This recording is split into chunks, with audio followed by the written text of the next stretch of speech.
Okay, here I've got a 1973 Ted Williams 7.5 horsepower air-cooled outboard engine. Hadn't been started in about 15 years. It was completely overhauled, and today we've been running it a little bit. I just wanted to capture a little video of what it sounded like, what it looked like. It's here.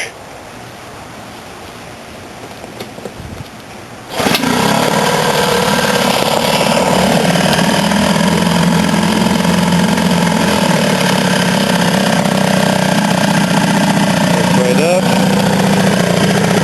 any water, so I'm not going to run it for long. Sounds good.